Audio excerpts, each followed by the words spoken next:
Hello, আসসালামু আলাইকুম। আজকে পাতাকপি আর আলু এই দুইটা দিয়ে বড়া বানাবো। সেজন্য সব ইনগ্রেডিয়েন্টস নিয়ে নিছি।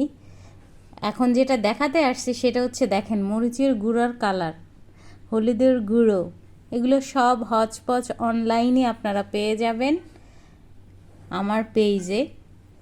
আর হচ্ছে চালের গুঁড়োটাও আমি হচপচ পেজ থেকে নিয়ে ইউজ করছি। এই হচ্ছে সেই চালের গুঁড়ো। এখন হচপচের চালের গুঁড়োতে আসলে সব চালের গুঁড়ো থেকে এটা কেন কিনবেন সেটাও একটা ব্যাপার, তাই না? তো এটার ব্যাপারটা হচ্ছে এই চালের গুঁড়োর ভিতরে আমি পোলাওর চাল ইউজ করি, আরও চাল ইউজ করি, কিন্তু পোলাওর চালের একটা অনেক বেশি পরিমাণে একটা অনুপাত থাকে যেটাতে আপনার পিঠেগুলো থেকে বা যা কিছু বানান সেটা থেকে একটা সুন্দর একটা স্মেল কাজ করবে। সেই কারণেই হচ্ছে আপনারা হচপচ অনলাইন অ্যান্ড অফলাইন সব থেকে সবসময় চালের গুঁড়োটা কিনবেন।